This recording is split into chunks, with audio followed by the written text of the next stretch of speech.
Police आज अनुकल्प मिश्रा, लवकुश मिश्रा, रामशंकर यादव उर्फ टिन्नू, करुणेश पांडे और मनीष यादव से जेल में पूछताछ करेगी।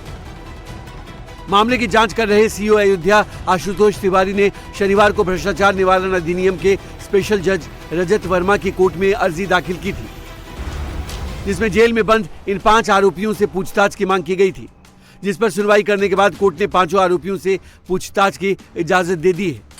इन आरोपियों में से अनुकल्प मिश्रा के पास से 16,82,040 रुपए बरामद हुए हैं। वहीं उसके रिश्तेदार लवकुश मिश्रा से 14,25,000 रुपए मिले हैं।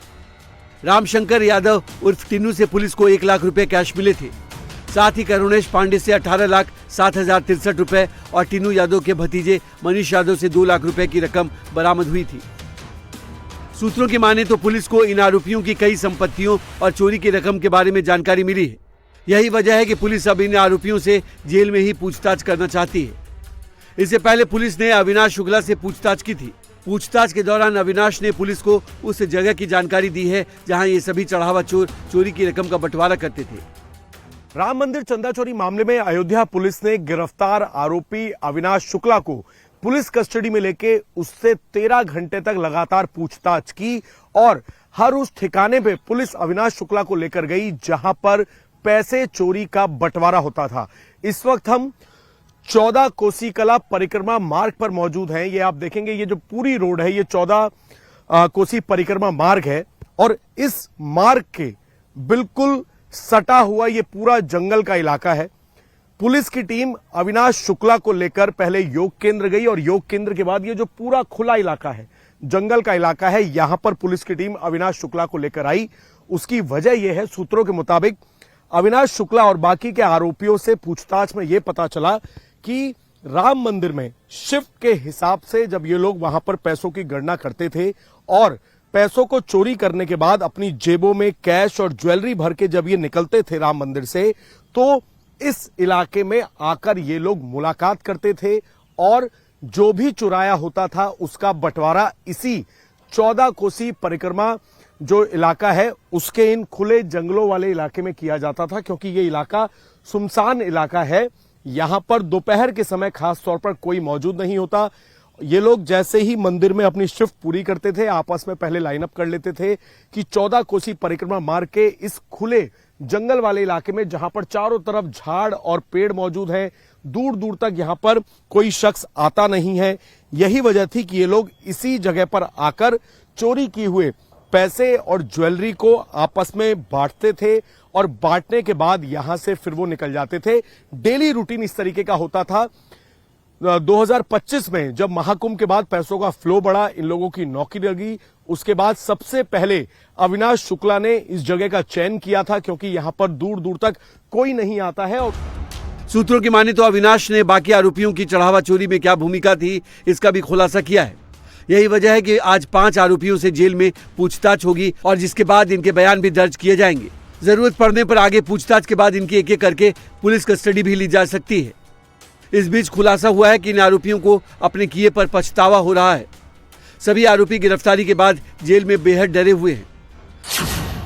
अयोध्या पुलिस के सूत्रों के माने तो किसी भी आरोपी का कोई पुराना क्रिमिनल रिकॉर्ड नहीं है। आरोपियों को इस तरह की चोरी की प्लानिंग करने का कोई तजुर्बा नहीं था। पुलिस अब ये पता लगाने की कोशिश कर रही है कि आखिर कब से चढ़ावा चोरी हो रहा था और किसके कहने पर चोरी की शुरुआत हुई। चढ़ावा चोरी केस का मास्टरमाइंड कौन है? सूत्रों की माने तो पुलिस को आरोपी अविनाश शुक्ला के खिलाफ पुख्ता सबूत मिले हैं।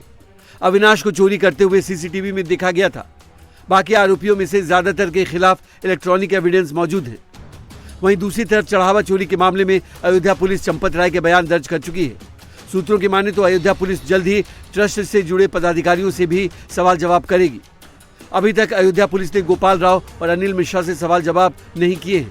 इन दोनों पर ही राम मंदिर की पूरी जिम्मेदारी थी। अब इनसे भी पुलिस पूछताछ कर सकती है। चंपत राय से पहले एसआईटी ने पूछताछ की थी। पूछताछ करने के बाद स्टेटमेंट रिकॉर्ड किया था और अयोध्या पुलिस ने भी राम जन्मभूमि थाने की पुलिस ने, जहां पर इस वक्त मैं मौजूद हूं, चंपत राय के स्टेटमेंट दर्ज किए थे मंदिर के अंदर जाके। इसके साथ ही अनिल मिश्रा और साथ ही गोपाल राव से एसआईटी ने दोबारा से अयोध्या पहुंचकर पूछताछ की है। अनिल मिश्रा से परसों पूछताछ हुई थी और कल अनिल मिश्रा और साथ ही गोपाल राव दोनों से एसआईटी ने पूछताछ की है। सूत्रों का यह कहना है कि अनिल मिश्रा और गोपाल राव लगातार ये बात कह रहे हैं कि उनको चोरी की जानकारी हाल फिलहाल में ही मिली थी, लेकिन जो सूत्र है उनका यह कहना है कि जितने भी आउटसोर्स कैशियर्स को लगवाया गया था, एसबीआई बैंक को रिकमेंडेशन जो है वो अनिल मिश्रा ने किया था और टिन्नू यादव भी, सबसे ज्यादा टिन्नू यादव को जिम्मेदारी दी हुई थी अनिल मिश्रा ने कि मंदिर में जो भी देखरेख का काम है, जो गणना का काम है, वो सब कुछ टिन्नू यादव के भरोसे छोड़ा हुआ था। अब क्योंकि अनिल मिश्रा और साथ ही गोपाल राव से पूछताछ चल रही है, इनके स्टेटमेंट को एक बार, इनके स्टेटमेंट जब पूरी तरीके से रिकॉर्ड हो जाएंगे तो उनको क्रॉस वेरीफाई करने के लिए चंपत राय से भी पूछताछ की तैयारी चल रही है। फिलहाल अयोध्या पुलिस आरोपियों के बयान और मिले सबूतों की कड़ियां जोड़ रही है, जिससे ये साबित हो सके कि आखिर मंदिर से कितनी रकम चोरी की गई और इस पूरे सिंडिकेट का मास्टरमाइंड कौन है। अयोध्या राम मंदिर में चढ़ावा चोरी की जांच एसआईटी कर रही है। 6 जुलाई को मंदिर ट्रस्ट की अहम मीटिंग होने वाली है और उससे पहले फुल एक्शन दिख रहा है। चढ़ावा चोरों के खिलाफ एफआईआर और 8 आरोपियों की गिरफ्तारी के बाद अब तैयारी चढ़ावा चोरी में शामिल उन पावरफुल लोगों पर शिकंजा कसने की है जिनकी भूमिका चढ़ावा चोरी केस में संदिग्ध मानी जा रही है। और यही वजह है कि 6 जुलाई को होने वाली मंदिर ट्रस्ट की मीटिंग से पहले जांच को एक ठोस नतीजे तक पहुंचाने के लिए एसआईटी लगातार एक्शन कर रही है। 2 दिनों तक अयोध्या में जांच के बाद टीम शुक्रवार देर रात लखनऊ वापस आ गई है। इन 2 दिनों में एसआईटी ने ट्रस्टी अनिल मिश्रा से सबसे ज्यादा पूछताछ की, तो वहीं पर गोपाल राव और बैंक स्टाफ के साथ कुछ सेवादारों से भी एसआईटी ने पूछताछ की है।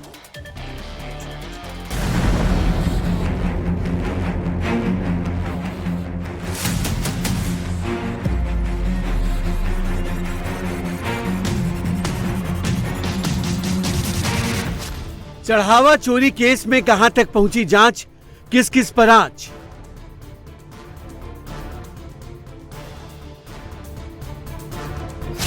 एसआईटी का ऑपरेशन 6 जुलाई, अयोध्या से टीम लखनऊ आई।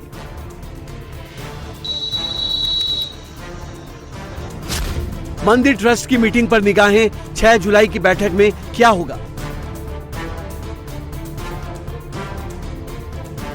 अयोध्या राम मंदिर में चढ़ावा चोरी की जांच कर रही एसआईटी 6 जुलाई को मंदिर ट्रस्ट की होने वाली मीटिंग से पहले फुल एक्शन में है।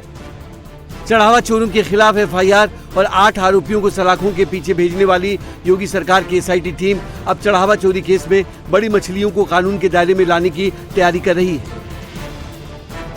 यही वजह है कि 6 जुलाई की मीटिंग से पहले जांच को एक ठोस नतीजे तक पहुंचाने के लिए एसआईटी टीम का एक्शन लगातार जारी है। 2 दिनों तक अयोध्या में जांच के बाद टीम शुक्रवार देर रात लखनऊ वापस आ गई। 6 तारीख की जो बैठक होनी है, उस बैठक में साफ तौर पर जो कोषाध्यक्ष है उनकी तरफ से कहा गया है कि एसआईटी की फाइंडिंग्स जो है, फाइनल फाइंडिंग्स को भी इसमें डिस्कस किया जाएगा। चंपत और अनिल मिश्रा के इस्तीफे के अलावा एसआईटी की फाइंडिंग्स जो है उसको भी बताया जाएगा। तो अब पुलिस की कोशिश लगातार यही है कि इस मामले में अब तक जितने आरोपी गिरफ्तार हुए हैं, जो जेल में हैं, एक तो उनकी प्रॉपर्टीज का पता लगाया जा सके। इसके साथ ही एसआईटी की टीम चंपत राय, अनिल मिश्रा, साथ ही गोपाल राव का इस पूरे चंदा चोरी में क्या कोई डायरेक्ट या इनडायरेक्ट कनेक्शन है, उसको भी रिकॉर्ड पर लेने की तैयारी कर रही है। चढ़ावा चोरी केस के बाद पहली बार 6 जुलाई को होने वाली मंदिर ट्रस्ट की मीटिंग में एसआईटी की अब तक की फाइंडिंग्स पर चर्चा होगी। लिहाजा एसआईटी ने अयोध्या में अनिल मिश्रा और गोपाल राव से पूछताछ की। कुछ बैंक वालों और सेवादारों से भी पूछताछ हुई। चढ़ावे के पैसे की गिनती के तरीके, निगरानी पर सवाल हुए। काउंटिंग करने वाले लोग कैसे रखे गए, क्यों रखे गए, इस पर भी सवाल हुए। राम मंदिर ट्रस्ट के ट्रस्टी अनिल मिश्रा मंदिर में कैश में आने वाले चढ़ावे का मैनेजमेंट देखते थे, इसलिए चढ़ावे चोरी में एफआईआर और गिरफ्तारी के बाद जांच के लिए अयोध्या पहुंची एसआईटी टीम ने इस बार अनिल मिश्रा से सबसे ज्यादा पूछताछ की।